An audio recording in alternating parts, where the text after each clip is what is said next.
Forum of Ulhasnagar manufacturers के अध्यक्ष श्री पीतू राजवानी को 8 अगस्त को जन्मदिन की हार्दिक हार्दिक शुभकामनाएं।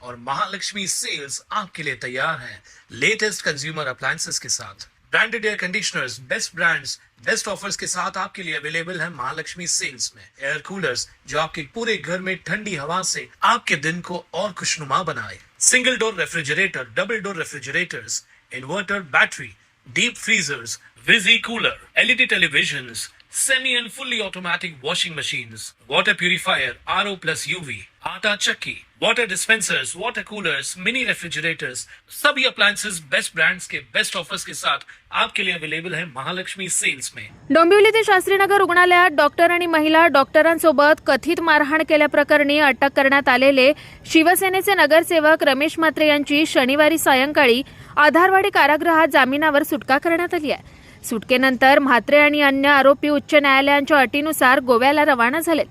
तुरुंगाबाहेर येताच म्हात्रे यांनी आपला न्यायव्यवस्थेवर पूर्ण विश्वास असल्याचं सांगितलंय। जो भी है जे पण आहे प्रकरण ते आता न्यायालयात प्रविष्ट आहे।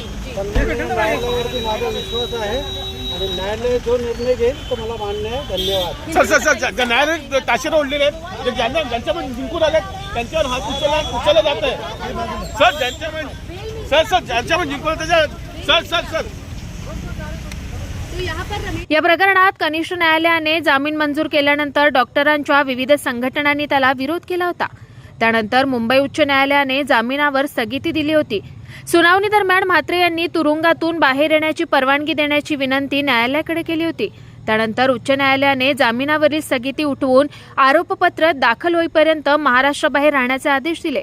न्यायालयाने म्हात्रे आणि अन्य आरोपींना ते ज्या ठिकाणी राहतील त्या परिसरातील जवळच्या पोलीस ठाण्यात आठवड्यातून 3 दिवस हजेरी लावण्याचे तसेच कोणत्याही पीडित व्यक्तीशी संपर्क न साधण्याचे निर्देश दिलेत। सर्व आरोपींचे पासपोर्टही न्यायालयात जमा करण्याचे आदेश देण्यात आलेत।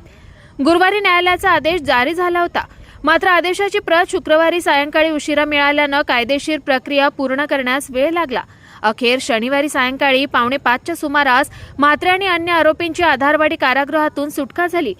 दरम्यान जुलैच्या पहिल्या आठवड्यात शास्त्रीनगर रुग्णालयात डॉक्टरांसोबत कथित मारहाणीच्या घटनेनंतर महापालिका रुग्णालयातील डॉक्टरांनी काम बंद आंदोलन केलं होतं। डॉक्टरांच्या तक्रारीनंतर विष्णुनगर पोलिसांनी गुन्हा दाखल करून म्हात्रे आणि अन्य आरोपींना अटक केली होती। आता आरोपपत्र दाखल होईपर्यंत या प्रकरणातील पुढील तपासाकडे लक्ष लागलंय। कुणाल म्हात्रे, स्वानंद मीडिया, कल्याण। ताज्या घडामोडींसाठी स्वानंद न्यूजला सबस्क्राइब करा आणि बेल आयकॉनवर क्लिक करा।